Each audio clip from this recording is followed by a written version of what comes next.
நான் மலையாளம் படம் பண்ணவே இல்லைங்க. திருச்சிற்றம்பலம்க்கு அப்புறம் இதுதான் பண்ணிட்டு இருக்கேன். ஸோ ஆமாம், செலக்ட் பண்ணி தான் பண்ணுறேன். அண்ட் ஆல்சோ அப்படி தமிழ்லன்னு இல்லை, ஜென்ரலாகவே கொஞ்சம் ரொம்ப டைம் எடுத்து தான் நான் பண்ணுவேன். அண்ட் ஆல்சோ நான் மலையாளம்லேருந்து இல்லை, நான் பெங்களூரியன். ஸோ எல்லா பாஷையும் பேசுவேன். நான் தமிழ் வந்து மலையாளத்துக்கு விட பெட்டராக பேசுவேன் தமிழ். அடுத்ததாக தலைவன் தலைவி படத்தை பற்றியும் தலைவன் தலைவி படத்தை பற்றியும் மட்டுமே கேள்விகளுக்கு நீங்க கேட்கலாம்.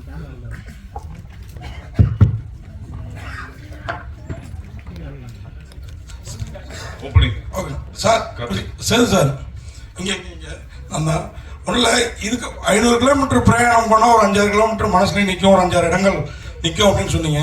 இதுக்கப்புறம் பாண்டியராஜ் அவர் கூட பிரயாணம் போவீங்களா என்ன? ஏன்னா 2 பேருமே பேசிக்கிட்டாலும் ஒரு பூடகமாக ஏதோ ஒரு தெரிஞ்சுது எங்களுக்கு, ஏதோ ஒரு சின்ன சண்டை சச்சரவு, அது என்ன இது கேட்குதா சார்? ஆமாம் சார், அது ஒரு சண்டை தான் சார், அது ஒரு சண்டை தான் சார். அது இங்கே பொது இடத்துல சொன்னால் நல்லா இருக்காது கத்த கதையே. ஆனால் படம் அப்படியே கேட்குதா? இப்போ கேட்குதா? ஒரு நிமிஷம். ஓகே சார், செக் கேட்குதா உங்களுக்கு? ஓகே. 2 பேருக்கு மிஸ் அண்டர்ஸ்டாண்டிங் வந்தது, படம் பண்ண வேணாம்னு நினச்சோம். ஆனால் படம் பண்ணும்போது அது வந்து ரொம்ப அழகான அனுபவம் ஆயிடுச்சு. கண்டிப்பாக அவர் நிறைய படம் பண்ணுவாங்க. அவருடைய எழுத்தும் அவர் யோசிக்கிற விதமும் அவர் மெனக்கிடுற விதமும் அதுக்கு அவ்வளோ சிறக்க எடுத்துப்போம். இந்த படம் ஒரு படத்தை எடுக்கிறது மட்டும் இல்லை, ஒரு படம் உங்கள் மக்கள்கிட்ட வந்து சேர்ற வரைக்கும், தேட்டரை விட்டு போகிற வரைக்கும் அதை என்னென்ன பண்ணணுமோ அத்தனை யோசிக்கிட்டு அவ்வளோ பொறுப்பாக அதை செய்யக்கூடாது.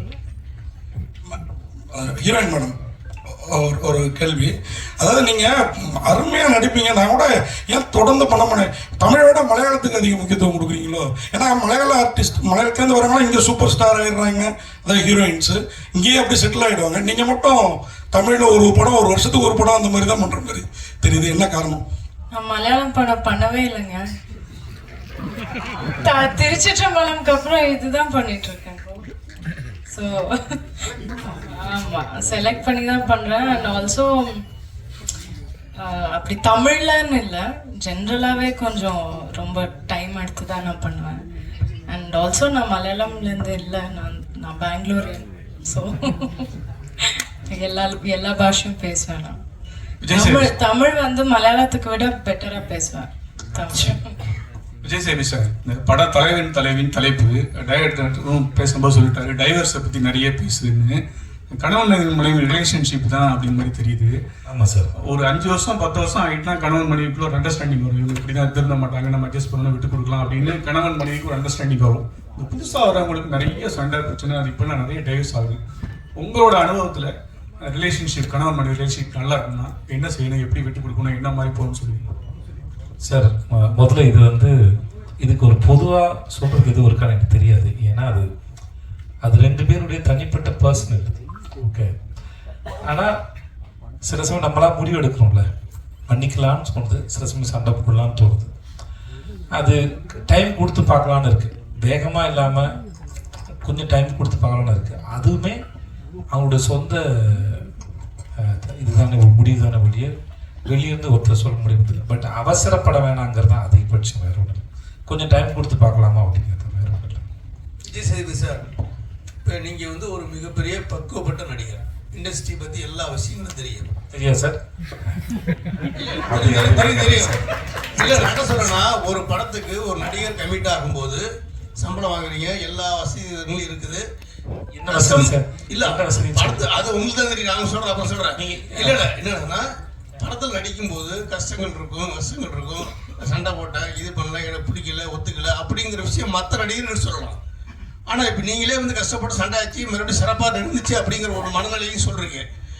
அது உங்கள் வாயிலேருந்து வரக்கூடாதுன்னு நாங்கள் எதிர்பார்த்தோம். ஐயா இல்லையா, நான் இதுதான் அது ரொம்ப முக்கியமான விஷயம். 2 பேருக்குள்ள ரொம்ப நாளாக இருந்த மனஸ்தாபம் வந்து நான் சொன்ன வார்த்தை எனக்கு கவனிச்சு நினைக்கிறேன். ஒரு சின்ன வயசுல 2 பேரும் ரொம்ப அழகாக ஒரு பூ மலர்வது போல் மலர்ந்தது அப்படின்னு நான் சொன்னது ரொம்ப அழகாக மலர்ந்துச்சு.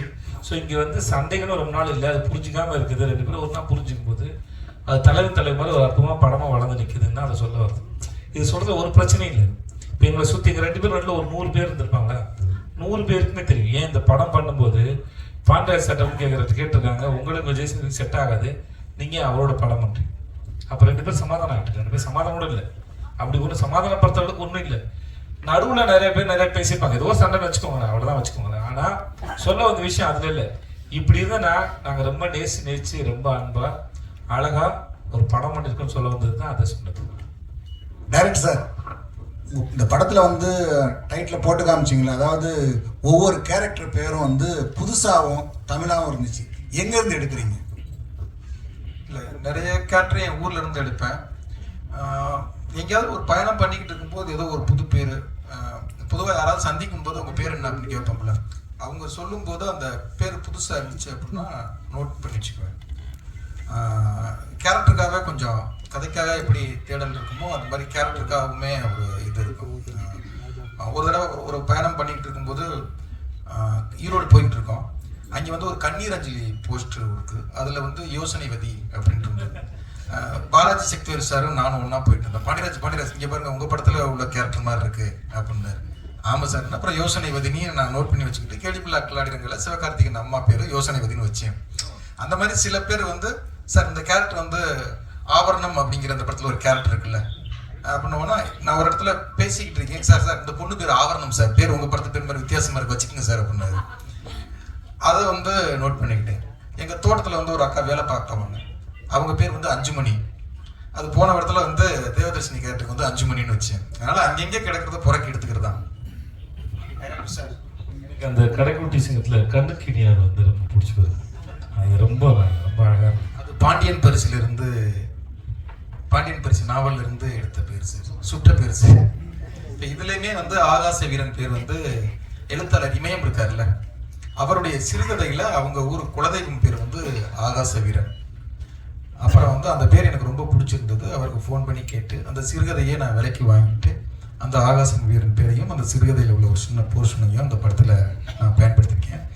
எங்களுக்கு இன்னொரு சர்ப்ரைஸ் என்னன்னா, அந்த சிறுகதையில இருந்து தான் ஆகாச வீரன் பேர் எடுத்தேன். நாங்கள் ஒரு கோயிலில் போய் ஷூட் பண்ணோம். அந்த கோயில் பேர் வந்து தூண்டிகற்பன் பேர், ரொம்ப முக்கியமான ஒரு கோயில். அங்கே போய் பார்த்தா ஷூட்டிங் எடுத்துக்கிட்டு இருக்கும்போது ஆகாச வீரன் அப்படின்னா அங்கே உள்ள பூசாரிகள்லாம் பயங்கர சந்தோஷம்.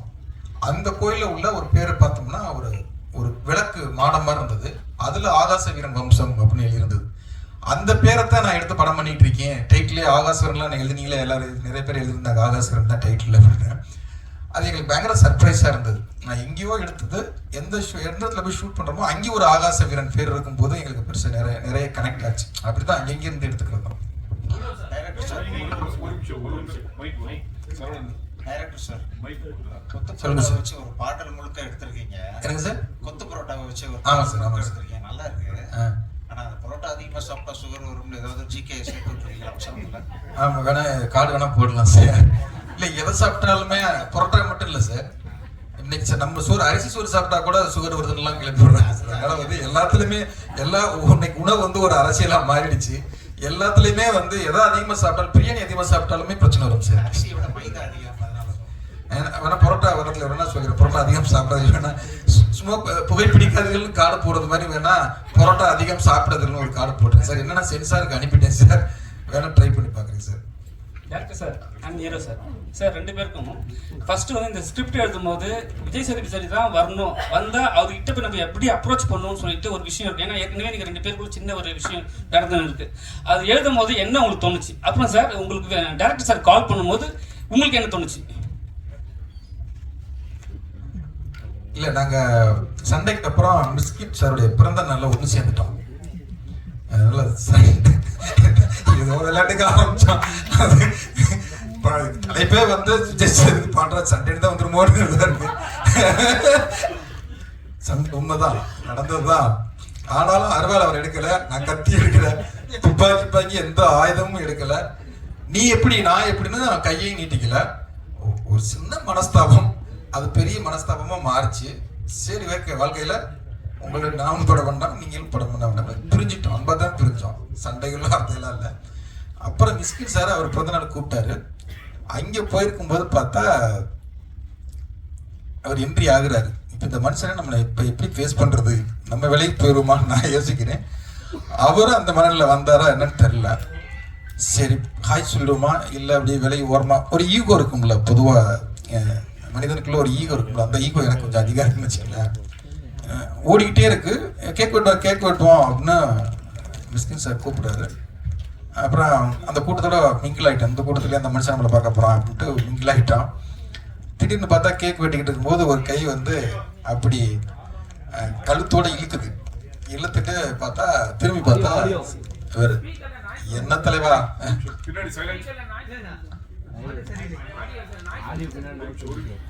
இல்ல கேள்வி சண்டையை பத்தியே கேட்கணும்னா கேமராவுக்கு கடுப்பாயிடுச்சு.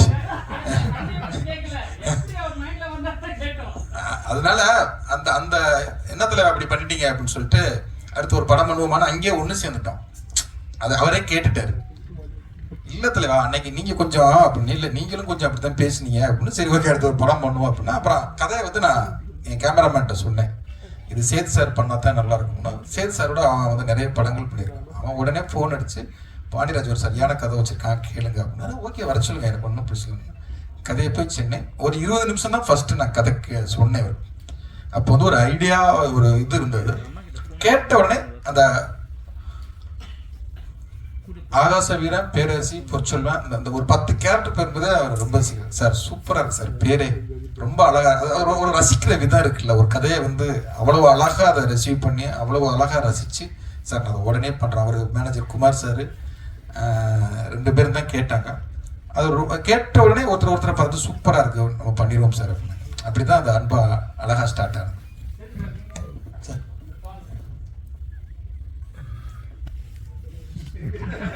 சார் தியாகராஜ் சார் சார் எல்லாத்தையும் அவர் கேட்குதா, எல்லாத்தையும் சொல்லி முடிச்சிட்டார்ல. இதுக்கு மேலே சொல்றதுக்கு ஒன்றும் இல்லை. சுகு சார் சொன்னாப்புல அதான் எல்லாமே சொல்லி முடிச்சேன். இதுக்கு மேலே நான் என்ன பதில் சொல்றது தெரியல. கதையை சொன்ன உடனே அது ரொம்ப பிடிச்சி போச்சு, அவ்வளோதான். அது இவங்களுக்கு அவ்வளோதான் சொல்லியிருப்பேன். உங்களுக்கு எல்லாம் மசூலாம் சொல்லியிருப்பாங்க. கதை உங்களுக்கு 20 மினிட் சொல்லியிருப்பாரு first. Full narration full response இல்லை, ஃபுல் தானே சொன்னீங்க, ஃபுல் ஸ்டோரி சொன்னீங்க. அவ்வளோதான் இருக்கும். பட் அது கேட்டவுடனே இது எல்லாருக்குமே சரி அவர் சொல்ற விதத்திலே பிடிச்சிடும் தெரிஞ்சிருக்கு. சார் தியாகராஜ் சார் இந்த சண்டையில் நீங்க எதுவும் பாதிக்கப்பட்டிருக்கீங்க சார்? நம்ம அந்த டாபிக் வெளியே போவோம் சார், அது முடிஞ்சு போச்சு சார். ஒண்ணே இல்லை சார், அந்த சண்டையை பத்தி இங்க ஸ்பெசிஃபிக்கா பேச வேண்டிய காரணம் என்ன சார்? ஏன்னா நிறைய பேர் தெரியாம இருந்துச்சு, அது உங்களுக்குள்ள இருந்த மிஸ் அண்டர்ஸ்டாண்டிங். அது ஏன் வெளிப்படையா சொல்ல வேண்டிய கட்டாயத்துக்கு நாங்களே அதை பதிவு பண்ணிக்க விரும்பணும். பின்னாடி பார்க்கறதுக்கு எங்களுக்கு இதுவா இருக்கும்ல, அது நல்லா இருக்கும் சார். சார் ஒரு நிமிஷம் மோட்டர் அங்க முடிச்சுட்டு வந்துட்டாங்க கேக்குறாங்க. மைக் அங்க கொடுமா, அங்க முடிச்சுட்டு. உலகத்திலேயே ரொம்ப ஒரு மன நிம்மதி உள்ள மனிதர்கள் வாழக்கூடிய நாடுகள்ல ஒரு 10 சொல்றாங்க. அந்த 10 பின்லாந்து நார்வே இந்த மாதிரி அங்க இருக்கக்கூடிய ஒற்றுமை என்ன அப்படின்னா கடவுள் மறுப்பாளர்கள் அதிகம், அடுத்தது விவாகரத்துகள் அதிகம். ஆனா தமிழ் சினிமால பாத்தீங்க அப்படின்னா இந்த ஒரு தம்பதி அப்படின்னாலே அவங்க விவாகரத்தை பண்ணக்கூடாது அப்படிங்கிற மாதிரி தான் வருது. அது வந்து யதார்த்த மனநிலைக்கும் ஒரு பெண்ணுரிமைக்கும் எதிரான ஒரு மனப்போக்கா, அது எப்படி இருந்தாலும் அட்ஜஸ்ட் பண்ணி தான் ஆகணும் அப்படிங்கிற மாதிரியான ஒரு ஒட்டுமொத்தமா கேட்கறேன். உங்க படம்ட்டு கேட்கல, அப்படி இல்லாம இயல்பான ஒரு விஷயத்தை கொண்டு வந்தா என்ன சார்? முதல்ல நீங்க ஒட்டுமொத்தமா கேட்கலாம், நாங்க எங்க படத்துல தான் பதில் சொல்ல முடியும். இந்த படத்துல நாங்க வந்து டிவைஸ் பண்ணக்கூடாதுன்னு பேசல. நாங்க ஒரு கதாபாத்திரத்தை எடுத்து அதுக்குள்ள இருக்க இஷ்யூ தான் ஹேண்டில் பண்ணியிருக்கோம். ஸோ அந்த சுச்சுவேஷன் வரும்போது என்னவா இருக்கு, என்ன முடிவு எடுக்கிறாங்க சொல்லியிருக்க மொழியை. அப்புறம் இது வந்து நாங்கள் பெண் சுதந்திரத்துக்காக செல்லாம் நாங்கள் செய்யவே இல்லை. அது ஒருத்தர் தனிப்பட்ட சுதந்திரம் தான் ஒழிய அதை பற்றி நாங்கள் கமெண்ட் பண்ணல. நாங்கள் எப்பவுமே ஒரு கதை சொல்லும்போது அந்த கதாபாத்திரம் வந்து அந்த கதாபாத்திரம் அதுக்கு என்ன ரியாக்ட் பண்ணுறாங்க அதை பற்றி தான் சொல்கிற மொழிய. இப்போ நீங்கள் சொல்கிற மாதிரி எடுத்துன்னு வச்சுக்கோங்களேன், அது அவங்களுடைய சொந்த வாழ்க்கை என்ன பிரச்சனை, அவங்க ஏன் விவகாரத்துக்கு போனாங்க, அந்த பிரச்சனை எடுத்து நாங்கள் கன்வின்ஸ் பண்ணலண்ணா. இன்னொருத்தர் வாழ்க்கை பிரச்சனை எடுத்து நாங்கள் கன்வின்ஸ் பண்ணி இது கட்டாயம் சேர்ந்து வாழ்ன்னு சொல்ல வரலாம். இந்த பிரச்சனையும் இவங்கள பற்றி தான் பேசுகிறோம். ஓகே தானே sir? Thank you sir. So Nithya Menon உங்களுக்கு கொஸ்டின். ஸோ நீங்கள் தமிழில் படங்கள் ரொம்ப சூஸியாக பண்ணுறதா கேள்விப்பட்டோம். அண்ட் இந்த படம் ஜென்ரலாக நீங்கள் சூஸியாக படங்கள் பண்ணுறீங்க. ஸோ டிரெக்டர் பாண்டியராஜ் கதை சொல்லும்போது உங்களுக்கு ரொம்ப அட்ராக்ட் பண்ண விஷயம் வந்து கதை ஃபர்ஸ்ட் எடுத்துன கதையா இல்லை விஜய் சேதுபதி பாண்டியராஜ் காம்பினேஷனா, என்ன விஷயம்?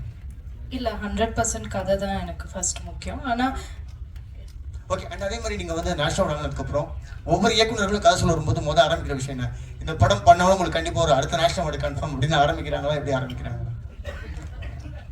ஏன்னா ஜென்ரலா ஒரு ஹீரோயின் கதை சொல்லும்போது உங்களுக்கு மேடம் இல்ல நான் கதை சொல்லும்போது அவங்க நேஷனல் அவார்டு வாங்கலைங்க. நான் அப்படி சொல்லவே இல்லை. முன்னாடி தான். ஸோ இந்த படத்துக்கும் நாங்க எதிர்பார்க்கலாம், நேஷனல் எதிர்பார்க்கலாமா? ஏன்னா நீங்க சமயம் பண்ணிருக்கீங்கன்னு சொன்னாங்க. அது என் கையில இல்லையே. சரி, ஒரு क्वेश्चन விஜய் சேதுபதி உங்களுக்கு. சோ ஜெனரலா ஒவ்வொரு ஹீரோனும் பாலாஜி பாலாஜி தானே? ஆமா பாலாஜி ரொம்ப நாள் கழிச்சு பார்க்குறேன் நினைக்கிறீங்களா? ரொம்ப வருஷம் கழிச்சு பார்க்குறோம். ரொம்ப நாள் கழிச்சு நான் வரேன். ரொம்ப வருஷம் ஆச்சு, பார்த்து ரொம்ப வருஷம் இருக்கு. ஆமா, எப்படி இருக்கீங்க? நான் நல்லா இருக்கேன் பாலாஜி. தேங்க்யூ. நான் ராஜ் நான் சன் மியூசிக்ல ஹெட் ஆர்த்தி இப்ப ராஜ் மியூசிக்ல பார்த்து பல வருஷம் இருக்கு, அதான் கேட்டேன். ஆச்சரியமா இருக்கு. 2 வருஷம் லண்டன் போயிட்டேன் இல்ல. சோ இந்த படத்துல வந்து நீங்க சேர்ந்து ஒர்க் பண்ணிருக்கீங்க. ஹீரோயின் நித்யா மேனன் 2 பேரும் காம்பினேஷன்ல வந்து ஒரு மறக்க முடியாத விஷயம். ஏன்னா ஒரு ஹீரோயினுக்கு ஒரு அழகான கெமிஸ்ட்ரி இருக்கும். ஸோ இதுல சொல்லுங்க ஜென்ரலா என்ன விஷயம்? ஏன்னா ட்ரெய்லர் பார்க்கும்போது ரொம்ப கியூட்டா அழகா இருக்கு. கீழே கமெண்ட்ஸ்லாம் பார்த்தேன், ட்ரெய்லர்ல பயங்கர பாசிட்டிவா இருக்கு. 2 பேர் காம்போக்கு அவ்வளோ அழகான ஒரு ஃபீட்பேக் இருக்கு. எப்படி செட்ல? இல்லை, முதல்ல வந்து எழுதப்பட்டதான் சார். முதல்ல என்ன எழுதியிருக்காங்களோ அதுதான். ரெண்டாவது வந்து அது ஒரு பேப்பர்ல இருக்கிறத ஒரு ஆக்டர் எவ்வளவு தூரம் புரிஞ்சுக்கிறாங்களோ அதுக்கப்புறம் தான் அதுல வந்து சரி. டைரக்டர் சொன்ன மாதிரி, கூட நிறைய பேர் நடிக்கணும் சொன்ன மாதிரி, இது பார்க்கறதுக்கும் சரி ரொம்ப நிஜமா இருக்கு. சண்டை போடும் சரி, கொஞ்சிக்கும் போதும் சரி, இல்லை ஒருத்தர் மிஸ் பண்ணிக்கிற மாதிரி இருந்தாலும் சரி, அது அந்த பேப்பர்ல இருக்கிறத அதோட ஃபீலை எங்கள் டைரக்டர் என்னவா நினச்சி எழுதினாருங்க ஒரு ஆக்டர் புரிஞ்சுக்கும் போது அதுக்கு உயிர் வருதுன்னு நான் நம்புகிறேன். ஸோ அதை ரொம்ப பண்ணக்கூடிய ஜகஜால கில்லாடி வந்து நித்யா மேனன். ஸோ வாழ்த்துக்கள். ட்ரெய்லர் ரொம்ப ப்ராமிசிங்காக இருந்தது. வாழ்த்துக்கள். ரொம்ப நாள் கழிச்சு உங்களை பார்த்ததில்ல, சந்தோஷம். லண்டன் பிரயாணத்தை பற்றி புத்தகம் எதாவது வெளியிட்டிங்கன்னா கண்டிப்பாக என்ன கூப்பிடுங்க. Thank you so much. Balaji hero sir, இங்க சார் புரோட்டா மாஸ்டரா நடிச்சிருக்கீங்க. சமையலுக்காக ஏதாவது ஹோட்டல்ல போய் கத்துக்கிட்டீங்களா எப்படி சார்? சார் என் ஆஃபீஸ்லேயே பக்கத்தில், என் ஆஃபீஸ் விரும்பாத்துல சார், பக்கத்தில் ஒரு ஹோட்டலில் இருந்து அவங்க மூடின ஹோட்டலோட ப்ராப்பர்ட்டி இருந்தது. பரோட்டா கல் இது வந்தது. மாஸ்டர் வர வச்சு ஒரு 2 months கிட்ட நான் ப்ராக்டிஸ் பண்ணேன் சார். நான் பரோட்டா போடுவேன் சார். கைத்தொழில் ஒன்றை கற்றுக்கொள், கவலை உனக்கு ஒத்துக்கொள் மாதிரி சார். எனக்கு என்ன வந்து என்னம்மா இல்லைம்மா, அதுதான் ட்ரை பண்ணுவாங்க. அது ஒரு நாள் இவங்கெல்லாம் சாப்பிட்டாங்க, நீ தான் சாப்பிட்டேன், என் ஆஃபீஸ் எல்லாம் சாப்பிட்டாங்கம்மா. சாரும் சாப்பிட்டாரு. இந்த தண்ணிக்கு போல தர்பூசணி பட்டா வந்து நல்லா இருக்கும். நாங்கள் பைனாப்பிள் ட்ரை பண்ணோம், அது திரிஞ்சு போச்சுமா ஒரு வேலைக்கு. அதனால இன்னொரு கேள்வி, ஹோட்டல் பேர் வந்து உங்க தங்கச்சி பேர்ல இருக்கு, அது உங்க பேர் வைக்க சொல்லி நீங்க டைரக்டர்கிட்ட கேட்கலையா? ஹோட்டலுக்கு பேர் எப்பவுமே தியாக மனப்பான்மை கொண்டவன் சார். நான் தான் நேசிக்கும் பெண்களுக்காக தான் சகோதரியோ தாயோ மனைவியோ மகளோ அவர்கள் பேர்ல வச்சு அவங்கள மனம் குளிர வைக்கிறது தான் நம்மளுடைய சந்தோஷம் சார். ஸோ ராகவர்த்தின் பேரரசி ஆனதான் படத்துல பிரச்சனை சார். அது படமாக உங்களுக்கு தெரியும் சார். பாண்டியராஜன் சார் இங்கே சார் லெஃப்ட், எனக்கு ரைட்டு சார். இந்த தலைவன் தலைவி டைட்டில் அதுவே ரொம்ப கேட்சியா இருக்கு. அது மாதிரி உங்களோட படத்துல மட்டும் இவ்வளவு பெரிய ஒரு நட்சத்திர பட்டாளங்கள் இவ்வளவு பெரிய வச்சு வேலை வாங்குறது எப்படி? ஒவ்வொருத்தருக்கும் ஒரு இம்பார்ட்டன்ஸ் சார். கடைசியா ஒரு சீன் அவர் கூட மனசுல நிக்கிற மாதிரியான கேரக்டர் வைஸும் சரி, அந்த பேர் வைஸுமே சரி, அதுக்கான இந்த ஹோம்ஒர்க் பத்தி சொல்லுங்க சார். இல்லை, அது ஒவ்வொரு கதை எழுதும் போதும் இந்த படத்துல 10 கேரக்டருக்கு மேல இல்லை ஒரு 5-6 கேரக்டருக்கு மேல இருக்கக்கூடாதுன்னு எழுதுறேன். ஆனா அது நிறைய வந்து சேர்ந்துருது. அப்புறம் சேர்ந்ததுக்கு அப்புறம் அந்த கேரக்டர்களுக்கு ஒரு முக்கியத்துவம். ஏன்னா நம்மளை நம்பி வந்திருக்காங்க. அது ஒரு சீனா 2 சீனாங்கிறது இங்கே முக்கியமே கிடையாது. ஏன்னா தமிழ் சினிமாவில் வந்து நிறைய படங்கள்ல ஒரு சீன் நடிச்சுட்டு ஒரு படம் ஃபுல்லா நடிச்சவங்கள விட பேர் வாங்கிட்டு போறவங்களா இருக்கிறாங்க. அப்ப அந்த ஒரு சீன்ல இல்ல 2 சீன்ல அவங்களுக்கு என்ன முக்கியத்துவம் கொடுக்குறோம் அப்படிங்கிறதுக்காக அதுல ஒரு ரைட்டிங்கா நான் ஷூட்டிங் போறது ரொம்ப ஈஸியா எடுத்துருவேன். ஆனா ஷூட்டிங் போறதுக்கு முன்னால ரைட்டிங் வந்து நான் அதுக்கு ஒரு டைம் எடுத்துக்குவேன். ஃபர்ஸ்ட் ஒரு வருஷன் எழுதுவேன், அது 2வது வருஷன் 3வது வருஷனா. இப்போ இந்த தலைவர் தலைவி வந்து 18வது வருஷன் தான் படமா எடுத்திருக்கோம். நான் சேது சார்ட்டே காமிச்சேன். ஏன்னா ஃபர்ஸ்ட் ஒன்று தோன்றது பூரா எழுதிடுறது, அப்புறம் 2வது கொஞ்சம் ஃபில்டர் பண்றது, அப்புறம் அதுக்கு 3வது வருஷன்ல வந்து இன்னும் கொஞ்சம் பெட்டர்மெண்ட் பண்றது. ஃபர்ஸ்ட் ஹீரோ ஹீரோனை மட்டும் ஃபோக்கஸ் பண்ணி போறது, அப்புறம் அடுத்தடுத்த கேரக்டர்னும் லேயரா ஒரு டைம் எடுத்துக்கு. எழுத்துக்கு தான் எனக்கு அதிகம் டைம். ஏன்னா ஷூட்டிங் எனக்கு ஏன் இவ்வளவு ஸ்பீடா போறேன்னா எனக்கு நான் ஸ்கிரிப்ட்ல எனக்கு பேப்பர் வந்து தெளிவா இருக்குது எனக்கிட்ட. அதனால வந்து நான் ஈஸியா போயிடுறேன், ஓடுறதுக்கு எனக்கு ஈஸியா இருக்கு. அதனால எனக்கு ஷூட்டிங்க்கு முன்னால ப்ரீ ப்ரொடக்ஷன்ல வந்து நான் தெளிவா கேரக்டர் எழுதுறதுனால எனக்கு ஈஸியா இருக்கும். டேரக்டர் சார், அப்புறம் விஜய் நீங்களும் இப்போ வந்து நீங்க டைட்டில் வச்சுக்கிறீங்க, பின்னாடி ஒரு ஹார்ட் இப்பவே ரெண்டு பேரும் அப்பதான் கரெக்டா இருக்கும். அது 2 கத்தி வச்சிருக்கீங்க. எப்பவுமே வந்து ஹஸ்பண்ட் ஒய்ஃப்ல சண்டை வந்தா கருந்தி ஏதாவது ஒரு சட்டி தான் பறக்கும். கத்தி வச்சுக்கிறீங்க, எதனால? வார்த்தை கத்தி மாதிரி சார், குத்தி கிழிச்சிடும் சார், பார்த்து பயப்படுத்துங்க சார். ஆனா அப்புறம் வந்து சொல்லுவாங்க சார், தீனால் சுட்ட புண்ணு உள்ளார மாறாது, நாவினால் சுட்ட வலி. ஆனா அப்புறம் வந்து கவிஞர் சார், நீ பேசுங்க சார், கவிஞர் சார், எனக்கு அதெல்லாம் வராது சார், இந்த வார்த்தை ஜலம்லாம் வராது சார். ஏன்னா அப்புறம் ஒரு படத்துக்கு மொத்தமா எழுதி முடிச்சுட்டு. ஏன்னா அப்புறம் வந்து பரோட்டானா தமிழ் சினிமாவில் சூரி, அதுக்கப்புறம் வந்து விக்ரம் வேதால வந்து நீங்க எப்படி பரோட்டா சாப்பிடணும்னு சொல்லி கொடுத்துருப்பீங்க. இப்போ இதுல வந்து எப்படி செய்யணும்னு கற்றுக் கொடுப்பீங்களோ? தர்மபுரியில் பரோட்டா சாப்பிடக்கூடாதுன்னு சொல்லியிருக்கேன் டாக்டர் வந்து. இல்லை சார், நான் பதில் சொல்லி முடிக்கல, அடுத்து நீங்க தான் சார். இல்லைங்க சார், எனக்கு ஒரு விஷயம் சார், இல்லை வந்து என்ன சார் பரோட்டா எப்படி செய்யணும்னு சொல்லியிருக்கா சார்? ஆமாம், அந்த சுவையாக இருக்கும், பார்த்து சாப்பிடுங்க, பத்திரமா சாப்பிடுங்க அப்படின்னு சொல்லியிருக்கேன் சார். கவலைப்பாங்க, நீங்கள் சொன்னதை ஞாபகம் இருக்கு சார். அதனால இல்லை, சாப்பிட்றது உங்கள் இஷ்டம், விற்கிறது எங்கள் வேலை. உங்கள் உடம்பு மேலே உங்களுக்கு அக்கறைனா எங்களுக்கு எடுத்துக்கிறேன் சொல்லுங்க பார்ப்போம், இல்லையா? இன்னைக்கு தான் எல்லா இடத்துலையும் முன்னாடி விட இது நான் இப்போ சில சமயம் தோணும், சோஷியல் மீடியாலாம் வந்து நிறையா வருதுன்னு தோணும். ஆனால் பல சமயத்தில் என்னவா இருக்குன்னா, உங்களுக்கு எல்லாத்த பற்றியும் ஒரு பக்கம் உருட்டுகள் இருந்தாலும் ஒரு பக்கம் வந்து அதோட அவேர்னஸும் அது இருக்கு.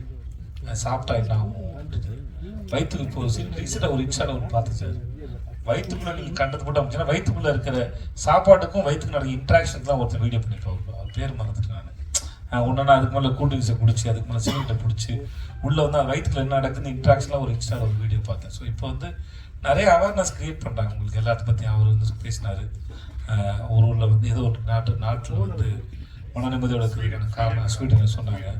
ஸோ இப்படி நீங்கள் எதை வேணால் தேடலாம். ஸோ இப்போ முன்னாடி மாதிரி உங்களுக்கு ஒரு விஷயத்தை கொண்டு போய் ஒருத்தர் சேர்க்க வேண்டியதை விட அறிவு சார்ந்து அக்கறை சார்ந்து உங்களுக்கு என்ன தேவை அது அவைலபிளாக இருக்கு, அது நீங்கள் தாராளம் பார்த்து எடுத்துக்கலாங்கிறது நீங்கிறது நான் எனக்கும் சேர்த்து தான். எனக்கு என்ன தேவையோங்கிறது அது என்னோட சாய்ஸ் இருக்கு. முன்னாடி மாதிரி ஒருத்தர் வந்து உங்களை கரெக்ட் பண்ண முடியாது. நீங்களா அவேர்னஸ் வந்துடும், நமக்கே தெரியும், பார்த்தா தெரிஞ்சுக்கலாம், நம்ம கையில் தான் இருக்கு. ஸோ அப்படி தான் இருக்கு, வேற ஒன்றும் இல்லை சார். இயக்குனருக்கு ஒரு கேள்வி சார். படத்துக்கு தலைவன் தலைவி அப்படின்ற பேருக்கான காரணம் என்ன? கீழே வந்து ரக் லவ் ஸ்டோரின்னு வேற போட்டிருக்கீங்க சார். நீங்க அவருக்கு ஏற்ற மாதிரி மேட்ச் பண்ணி கை வர காமிச்சிங்க சார். நீங்க தலைவன் தலைவி அப்படின்னு ஒரு டைட்டில் வச்சுட்டு கீழே ரக் லவ் ஸ்டோரின்னு வர வச்சிருக்கீங்க. அந்த பேருக்கான காரணத்தை கொஞ்சம் சொன்னீங்கன்னா நல்லா இருக்கும். ஏன்னா தலைவன் தலைவின்னு சொல்லிட்டீங்க, கீழே ரக் லவ் ஸ்டோரின்னு வர போட்டிருக்கீங்க. அதுதான் படம் பார்த்தீங்கன்னா தெரியும் அது எப்படி ரக்கடா இருக்கும் அப்படிங்கிறது. வந்து சில வீட்டில் நீங்கெல்லாம் வீட்டில் கொடுத்து வச்சிருப்பீங்கன்னு நினைக்கிறேன், கொஞ்சம் சாஃப்டான லவ் ஸ்டோரியா இருக்குன்னு நினைக்கிறேன். சில குடும்பங்கள்ல வந்து கொஞ்சம் ரக்கடா நடக்குது, டக்குன்னு பாத்திரத்தை அடிச்சிடுறாங்க, ஏதோ ஒரு இது நடந்ததில்ல, அந்த மாதிரி இந்த கப்புள்ஸ் வந்து கொஞ்சம் ரக்கடா டீல் பண்ணிக்குவாங்க. டைட்டில் டீசர் இருக்குல்ல சார், அதுதான் சார், அதுதான் சார் அந்த சண்டை சொல்லுவாங்க. சும்மா சாதாரணமா இனிமே எதுவும் பரோட்டா போட்டா கூட அந்த சமயத்தோட சண்டை வந்துடுது சார், அவ்வளவுதான் சார். அந்த ரக்கடுக்கான அதை ஃபர்ஸ்ட் வந்து டாம் அண்ட் ஜெர்ரி லவ் ஸ்டோரின்னு வைக்கலான்னு இருந்தோம். 2 பேருக்குள்ள அந்த இது வந்து Tom and Jerry love story அப்படின்னு வைப்போம். அதை விட ரக்கடு இப்போ கேள்வி கேட்குறீங்க பார்த்தீங்களா, அது டாம் அண்ட் ஜெர்ரி லவ் ஸ்டோரினா கடந்து போயிருப்பீங்க. இப்போ அது கேள்வி கேட்கறதுக்கு ஒரு யோசிச்சதுக்கு ஒரு பலன் இருக்கு பார்த்தீங்களா, அதுக்காக வச்சோம் சார். டைரக்டர் சார், இப்போ ஆக்சுவலாக இப்போ ஒரு நிமிஷம் ரொம்ப நேரம் கேட்டு முடிச்சிட்டோம், சொல்லுங்க சார்.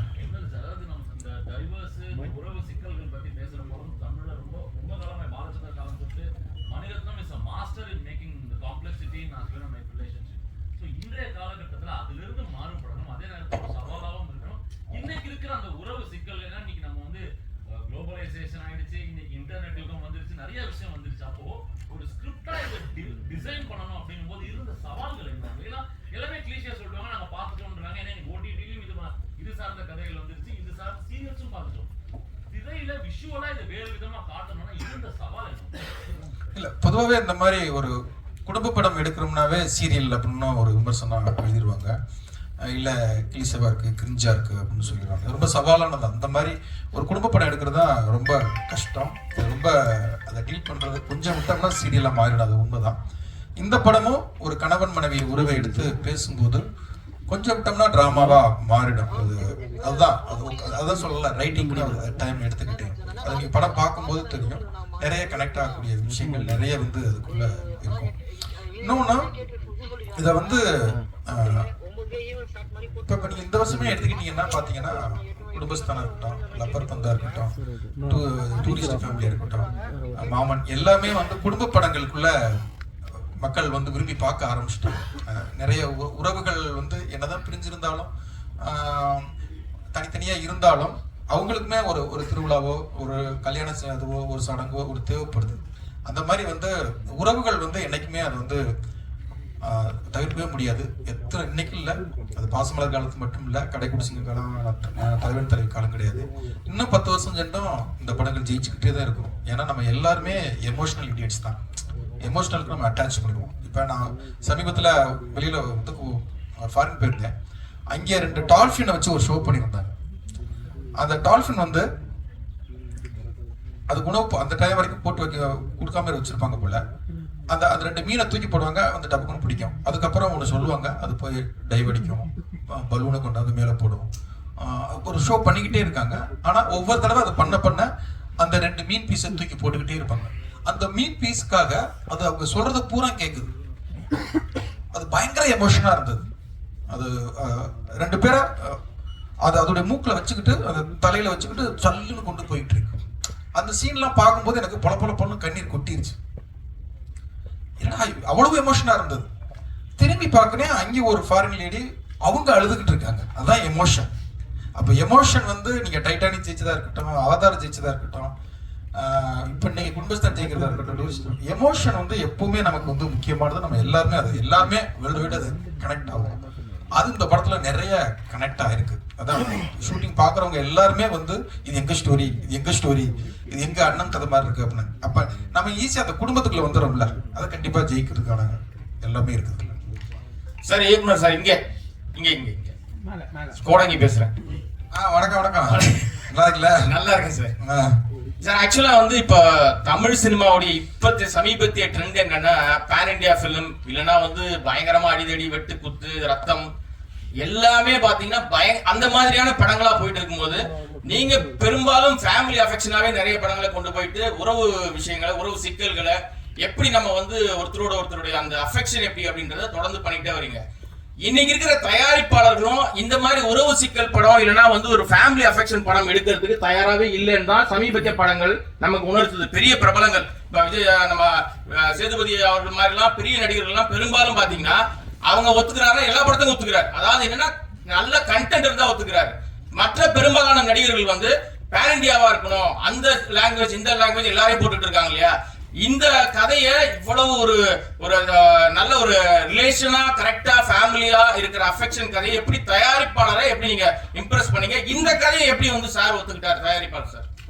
இல்ல அவங்க ஏற்கனவே விசுவாசம் பண்ணிருக்காங்கல்ல, அதுக்காகத்தான் இந்த கம்பெனிக்கு நாங்க வந்தோம். இந்த கதை அப்படிங்கும்போது குமார் சார் ஒரு 3 ப்ரொடியூசர் சொன்னாரு. ஆனா இந்த கதையை வந்து உடனே அவங்க ஒத்துக்குவாங்க அப்படின்னு நாங்க இருந்ததுக்கு, ஏன்னா அவங்க பண்ணதுக்குள்ள அது இது எல்லாமே இருக்கு. இல்ல இன்னைக்கு வந்து ப்ரொடியூசர் ஒத்துக்க மாட்டாங்கலாம் கிடையாது. இன்னொன்னு பாண்டியராஜ்னா பசங்க படம் வச்சுதான் படம் பண்ணுவார்னு ஒண்ணு இருந்தது. அதை உடைக்கிறதுக்காக கஷ்டப்பட்டு போய் பண்ணா இப்ப குடும்ப படங்கள் மட்டும்தான் பண்ணுவார்னு இருக்கு. இதையுமே உடைக்கணும் அப்படின்னா நான் சேது சார்ட்ட வேற ஒரு கதை ஒண்ணு சொல்லி வச்சிருக்கேன். அது சுத்தமா ஃபேமிலியா இருக்காது. ஆனா தயாரிப்பாளர்கள் வந்து உங்களுக்கு குடும்ப கதை நல்லா வரும் சார், நீங்க குடும்பம் பண்ணுங்கன்னு தான் கேட்கறாங்க. என்ன மீட் பண்ற ப்ரொடியூசர்ஸ், ஹீரோஸ் எல்லாமே அது குடும்ப கதைகள் தான் இது பண்றாங்க. அதனால ஹீரோக்கள் வந்து குடும்ப கதைகளை அவாய்ட் பண்றதோ ப்ரொடியூசர்ஸ் அவாய்ட் பண்றதோ கிடையாது. அது எல்லாருக்குமே வந்து நீங்க தலைவன் தலைவி பயங்கரமா ஓடிடுச்சு அப்படின்னா எல்லா ஹீரோலுமே இதே மாதிரி ஒண்ணு. இப்ப கடைக்குடி சிங்கம் ஓனதுக்கு அப்புறம் சிவகார்த்திகன் வந்து சார் கடைக்குடி சிங்கம் மாதிரி ஒரு படம் பண்ணுங்கிறது தான் நம்ம வீட்டு பிள்ளை. இப்ப தலைவன் தலைவி ஓடிடுச்சு அப்படின்னா அடுத்த ஹீரோக்கள் வந்து தலைவன் தலைவி மாதிரி ஒரு படம் பண்ணுங்கிறது தான் கேட்பாங்க. அதனால வந்து ஃபேமிலிக்கானது. ஏன்னா லவ் படம் எடுத்தோம்னு வச்சுக்கோங்களேன், 2 டிக்கெட் தான் போகும். நான் எப்பவுமே அதான் சொல்லுவேன், 2 டிக்கெட் தான் போகும். ஹாரர் எடுத்தோம்னா ஒரு 4 டிக்கெட் 3 டிக்கெட் போகும். அது ஆடியன்ஸ் வந்து பிரிஞ்சு போகும். ஆனா குடும்ப படம் எடுத்தோம்னு வச்சுக்கோங்களேன், 10 டிக்கெட் 20 டிக்கெட் 40 டிக்கெட் 50 டிக்கெட்லாம் போகும். படம் பிடிச்சிருச்சுன்னா வாட்ஸ்அப் குரூப்ல போட்டாங்கன்னா அது பிச்சுக்கிட்டு போயிட்டே இருக்கும். அப்படித்தான் வந்து கடைக்குடி சிங்கத்துக்குலாம் டிக்கெட் கிடைக்கல, ஒரு விஷயம் டிக்கெட் கிடைக்கல. அதே மாதிரி அதுக்குன்னு ஒரு ஆடியன்ஸ் இருக்காங்க. அந்த ஆடியன்ஸ் தான் நம்ம இந்த படத்துக்கான இது. அவங்களை டார்கெட் பண்றது எங்களோட இதுவும் கண்டிப்பா இது. அதாவது ஃபேமிலி படம் மட்டும் இல்லை, எதுக்கு ரெக்கார்ட் லவ் ஸ்டோரி போட்டிருக்கோம்னா இது லவ் பண்றவங்களுக்கு நிறைய கனெக்ட் ஆகும். ஏன்னா ஃபர்ஸ்ட் ஹாப்ல வந்து லவ் எபிசோடு வந்து நிறைய வச்சிருக்கோம். ஆஃப்டர் மேரேஜுக்கு முன்னால பிஃபோர் மேரேஜ் வந்து நிறைய சீன்ஸ் இருக்கு. அதனால எல்லாருக்குமான படம் அது கண்டிப்பா இருக்கு.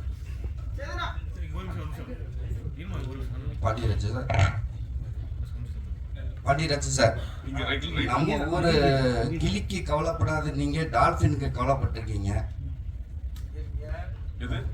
நம்ம ஊரு கிளி ஒரு நெல்லுக்கு ஒரு இது பண்ணும் ஜோசியம் பார்க்கறதுக்கு, அதுக்கு கவலைப்படாத நீங்க. அது கவலைப்படலாம் நான் சொல்ல, சமீபத்துல ஒரு ஷோ பார்த்துட்டேன்னு சொன்னேன், ரொம்ப மனசை பாதிச்சிருச்சுன்னு சொன்னீங்க. சரி, ஆமாமா, நீங்க அழுதுறீங்க. Senthil sir, producer Senthil sir, 2 பேர் டார்ச்சர் பண்ணாங்கன்னு பேசிட்டு இருக்கீங்க. இதுல விஜய் சேதுபதி டார்ச்சர் பெருசா பண்ணாரா இல்ல பாண்டியராஜ் நிறைய டார்ச்சர் பண்ணாரா? எங்களை பொறுத்த வரைக்கும் அவங்க பாட்டு ஒர்க் பண்ணிட்டே இருந்தாங்க, எந்த டார்ச்சரும் கிடையாது. பாண்டியராஜ் சார் பொறுத்த வரைக்கும் என்னன்னா அவருக்கு வேலை நடக்கும். அவர் காலைல போய் 7 மணிக்கு போனார்னா துருன்னு ஏதாவது அவர் பாட்டு ஏதோ எடுத்துட்டே இருப்பார். அதனால அவர் கண்டினியூஸ்லி ஒர்க்கிங், வேற எதுவுமே பண்ண மாட்டார். அதனால அவர் பொறுத்த வரைக்கும் எந்த டார்ச்சரும் எங்களுக்கு வந்ததே கிடையாது. இது மாதிரி இவ்வளவு அமைதியாக எந்த படைப்பிடிப்பும் எங்களுக்கு ரொம்ப வருஷம் கழிச்சு நடந்தது. அது ஃபேமிலி படத்தை பத்தி சொல்றாங்க. ஏன்னா ஒரே ஒரு பாயிண்ட் நான் சொல்லிக்கிறேன். சேட்டலைட் ரேட்டிங் பொறுத்த வரைக்குமே பார்த்தீங்கன்னா நீங்க குடும்ப படம் கடைக்குட்டி சிங்கம் தான் விஜய் டிவில இருக்குல்ல, அதுக்கு அதிகமாக தான் டிஆர்பி ரேட்டிங் பெற்ற படம். அதே மாதிரி விஸ்வாசமும் சமீப காலத்தில் சன் டிவியில் அதிகமான டிஆர்பி ரேட்டிங் பெற்ற படம். அதனால குடும்ப படங்கள் வந்து நம்ம அவங்க ஃபேமிலி ஆடியன்ஸை நம்ம வந்து ஏதோ கம்மியா மதிப்பிடுற மாதிரி இருக்கு. நீங்க வால்ட் டிஸ்னி எப்படி வளர்ந்தது, வால்ட் டிஸ்னியே வளர்ந்தது குடும்பத்துக்காக படத்தினால தான் வால்ட் டிஸ்னியே வந்தது. நீங்க அவங்க ஸ்டோரிஸ்லாம் பார்த்தீங்கன்னாவே நிறைய நம்ம ஆதி காலத்து கதை முறைகளை வித்துனா அவங்களே ஸ்டோரிஸ் பண்றாங்க, கதைகள். அதனால உங்களுக்கு எங்களை பொறுத்த வரைக்கும் இது அவங்க சொன்ன மாதிரி அமைதியான ஷூட்டிங். அதுவும் நீங்க இந்த பூண்டி கருப்பர் கோயிலாம் போனீங்கன்னா ரொம்ப அற்புதமான கோயில், அதான் யாரும் பார்த்துருக்கவே மாட்டாங்க. சார், ப்ரொடியூசர் செந்தில் சார், உங்களுக்கு தான் அந்த கேள்வி. இப்போல்லாம் வந்து ப்ரொடியூசர் வர்றது அவர் பையனை நடிக்க வைக்கிறதுக்கு இல்லை அவர் நடிக்கிறதுக்கு அப்படி தான் வராங்க பெரும்பாலும். நீங்கள் ஆள் பார்த்தீங்கன்னா ஜிம் பாடி ஹைட் வெயிட்டாக பயங்கரமாக இருக்கீங்க. நீங்கள் ஒரு வில்லன் கேரக்டர் அப்புறம் அப்படியே மெல்ல ஹீரோ இல்லை அப்படி பண்ண ஐடியா இருக்கா? ஏன்னா இன்னைக்கெல்லாம் இல்லை ஒரு நிமிஷம் சொல்லிடுறேன் நான். ஏன்னா அப்பா தாத்தா வழியில் அதெல்லாம் வேணான்னு இருக்கீங்களா இது? ஏன்னா எங்களை மாதிரி யூடியூபர்ஸுக்கு இன்னைக்கு ஒரு முகம் ஏதாவது ஸ்க்ரீனில் காட்டினோம்னா மார்க்கெட் நல்லா என்ன ரிவ்யூ நல்லா போட்டாலும் கெட்டதாக போட்டாலும் 300 பேர் 500 பேர் தாழ மாட்டேங்கிறாங்க. எங்களுக்கு சினிமா மாஸ் தேவைப்படுது. இன்னைக்கு வெளியில் வந்து நடிகராக இருந்தால் தெரிகிற அளவுக்கு மற்றவங்க தெரிய மாட்டேங்கிறாங்க. அந்த ஐடியா நடிப்பின் திறமை. நான் வந்து விளையாட்டு வீரராக இருந்தேன். நான் தமிழ் ஒலிம்பிக் அசோசியேஷன் பொருளாளராக இருக்கிறேன், கூடைப்பந்து சங்க தலைவராக இருக்கிறேன், ரக்பி தலைவராக இருக்கிறேன். இங்கே அதனால் நம்ம வந்து விளையாட்டு பொது சேவைகள் நம்மளுக்கு பொருளாதாரம் படிச்சிருக்கு, உலக வர்த்தகம் படிச்சிருக்கு அமெரிக்காவில். நம்மளுக்கு என்றைக்குமே கதைகள் நம்ம வளர்ந்ததே சினிமா செட்டில் தான். காக்கி சட்டையிலேருந்து எல்லாம் குழந்தைய வந்து வளர்ந்து பார்த்துருக்கனால எங்கள் அப்பா வளர்ந்ததும் சினிமா செட்டில் தான், கல்யாண படத்துலேருந்து எல்லாமே. அதனால் எங்களுக்கு என்றைக்குமே நல்ல கதைகள் சொல்லணும். சினிமா நீங்கள் வந்து எல்லாருமே என்ன பண்ணுறீங்கன்னா, நம்ம தமிழ்நாட்டை வந்து இன்னைக்கு ஒரு முதன்மை மாநிலம் சினிமா துறையில் இருக்கு தமிழ்நாடு ஒண்டிதான். அன்னைக்கு வந்து மாடர்ன் தியேட்டர்ஸ் பண்ணது யாரும் பண்ணதே கிடையாது. அன்னைக்கு வந்து அமெரிக்கா யூஎஸ்சி பல்கலைக்கழகத்துல இருந்து எல்லாரும் வந்து மாடர்ன் தியேட்டர்ஸ்ல வந்து பயிற்சி எடுத்தாங்க. இவரு டங்கன் வந்து எங்கன்னு வந்தார், வெளியில இருந்தானே வந்தார். அதெல்லாம் மறந்துடும். இப்போ வந்து ஹைதராபாத் தூக்கி பிடிக்கிறீங்க. நீங்க தான் வந்து தமிழ் கலாச்சாரம் அவ்வளவு பெரிய சிந்தனையாளர்கள் நம்ம தமிழ் சினிமால இருந்திருக்கிறாங்க. அதை நம்ம தான் விட்டோம். அதனால அது நீங்க தான் வந்து தூக்கி பிடிச்சி சொல்லுங்க. எல்லாமே ஹைதராபாத் இருக்கீங்க. இன்னைக்கு சந்திரலேகா வந்து 48 பண்ணி எவ்வளவு படங்கள் 8 லாங்குவேஜ்ல பண்ணாங்க, 8 மொழியில பண்ணாங்க. அன்னைக்கு ஹாலிவுட் பட்ஜெட்டுக்கு சமமான பட்ஜெட் சந்திரலேகா. அது நம்ம தானே விட்டோம். பேன் இண்டியா நம்ம பண்ணியிருக்கோம்.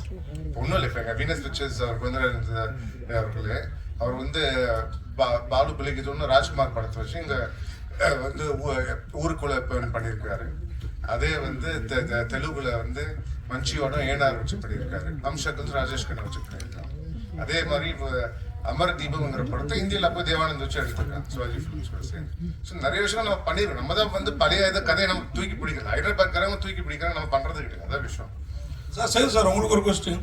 ப்ரொடியூசர் செந்தில் சார் பேசுகிறப்போ, அவர் தான் பேசுகிறான்னு நினைக்கிறேன், பேசுகிறப்போ உங்களை வந்து டென்சில் வாஷிங்டன் ஏதோ சொன்னார், சைனாவில் ஹாங்காங்கில். அப்படி இப்போ இந்த மாதிரி படம் பண்ணுறப்போ அதையும் மனசில் வச்சு பண்ணுவீங்களா? ஏன்னா இப்போ இது ஃபேமிலி சப்ஜெக்ட்டு. மகாராஜா அங்கே வந்து பெரிய லெவல் போயிருக்கு. அடுத்து அந்த ரசிகர்களுக்கு திணி போடணும் இல்லையா? இந்த படங்கள்லாம் அங்கே செல்லுபடி ஆகுமா சார்? மகாராஜா அங்க செல்லுபடியாகவும் தெரியாது சார் எனக்கு. என் கிளைகள் எங்க பறந்தாலும் வேறு என் மண்ணில் இருக்குதான் சார் எனக்கு பிடிக்கும். ஆனால் இது என் இடம், இது என் ஊர், என் மொழி, என் மக்கள். ஓகே, எப்போ படம் பண்ணாலும் என்னோட கணக்கு இங்கே தான் இருக்கும். என் ஊரில் என் மக்களுக்கு பிடிக்குதான் பார்க்கும். மற்றபடி நான் ஹிந்தியில் படம் பண்ணுறேன் அப்படின்னா அந்த மொழி பேசுகிறவங்களுக்கு பிடிக்கும், அவ்வளோதானே ஒழிய. ஏன்னா அவங்களுக்கு அந்த வாழ்க்கை பழக்கம், நமக்கு இந்த வாழ்க்கை பழக்கம். ஸோ ஆனால் நான் என் ஊரில் படம் பண்ணும்போது அது என் மக்களோட தொடர்பில் இருக்கும்போது கனெக்ட் பண்ணும். இது இங்கே ஒரு படம் பண்ணி அது எல்லாருக்கும் போகிற மாதிரி அப்படின்னு யோசிக்கும். சில கதைகள் அப்படி அமையும். அந்த கதைகள் தான் சில சமயம் இப்போ நீங்கள் பேன் இண்டியா ஃபிலிம் நீங்கள் பண்ணுறாங்க, கேட்டாங்க ஒரு சார் கேட்டார். சில கதைகள் வந்து எங்கே வேணால் அது வாட்டுக்கு பிரயாணம் பண்ண முடியும். சில கதைகள் அது மண் சார்ந்திருக்கு. இன்னமும் அங்கே போனால் நான் ஒரு நாள் விக்ரம் டப்பிங் இது போயிருந்தபோது ஒருத்தர், அவர் பீகார்காரர்னு நினைக்கிறேன், அவர் அங்கே வேலை பார்க்குறேன்னு சொல்லி வேலை பார்க்குறாரு.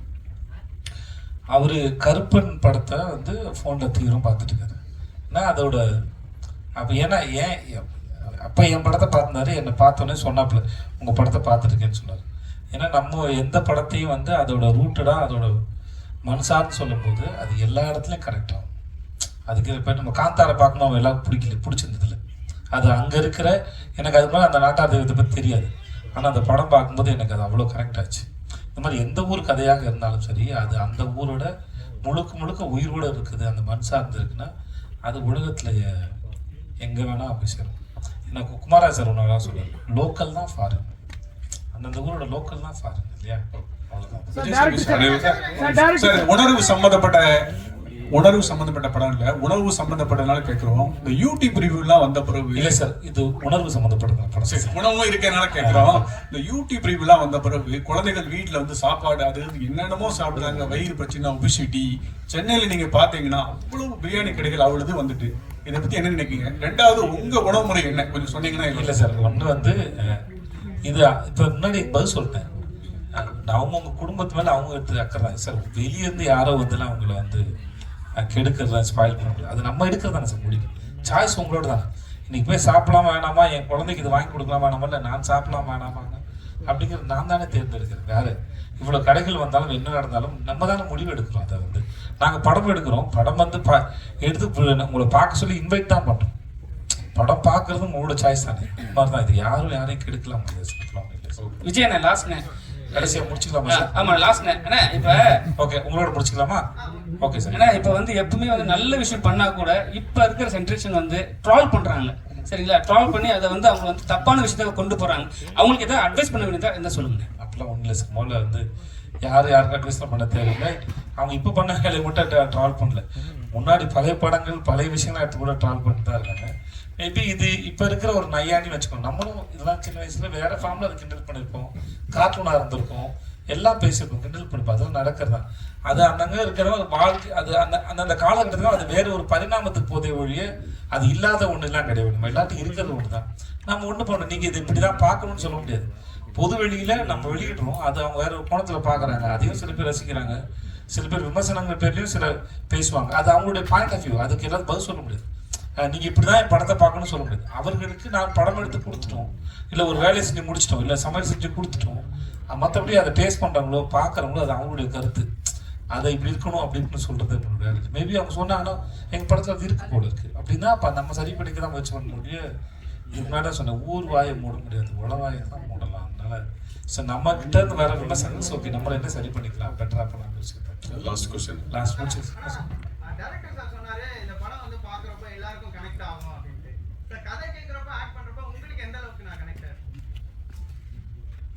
எனக்கு எவ்வளோ கனெக்டாக இருந்தது படம் பார்த்தீங்கன்னா உங்களுக்கு தெரியும். ஏன்னா அது வந்து ஒரு எப்படி சொல்கிறது, நாங்கள் இந்த படத்தில் வந்து 3 செட்டு 3 இடம் முக்கியமாக மேஜராக ஒரு 3 இடம் இருக்குது. நிறைய இடத்துல ஷூட் பண்ணிடல, மேஜராக 3 இடம் இருக்குது. நித்யாவோட வீடு, என் வீடு, ஹோட்டலு, அப்புறம் கோயில், மற்றது நிறைய இடத்துல இருக்குது. பட் இங்கே வந்து நாங்கள் ஷூட் பண்ணும்போது நாங்கள் எல்லாரும், நான், நித்யா, தீபாக்கா, இப்படி எல்லாரும் ஷூட் முடிச்சதுக்கப்புறம் அந்த செட்டு இருக்கு இல்லையா, அந்த செட்டு அந்த வீடை விட்டு பிரிய முடியல. ஆக்சுவலாக வந்து டைரக்டர் சொல்லிட்டு இருந்தார், அந்த ஹோட்டலில் பேரரசி ஹோட்டலில் வந்து பிரிக்கும் போது ராகவர்த்தி ஹோட்டலில் பிரிக்கும் போது பிரிக்கிற வீடியோ எடுத்து அனுப்பியிருக்காங்க, அதையே பார்க்க முடியல. ஸோ அவ்வளோ தூரம் எமோஷன் ஆகிடுச்சு. இந்த படத்துக்கான கதாபாத்திரம் போட்ட செட்டும் சரி, எங்கள் படம் எடுத்த நாங்கள் பேசிக்கிட்ட வசனங்களாக இருக்கு சொல்லி அது ஏதோ ஒரு அது ஒரு லைஃப், அது ஒரு லைஃப். அது இப்போ வந்து முடிஞ்சிடுச்சு.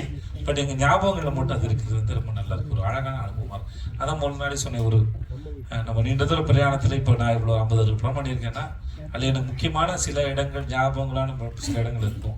அடிக்கடி நம்ம போய் சில விசிட் பண்ணுவோம்ல, ஸ்கூல் டேஸில் சில மெமரிஸ்லாம் ரீவிசிட் பண்ணுவோம்.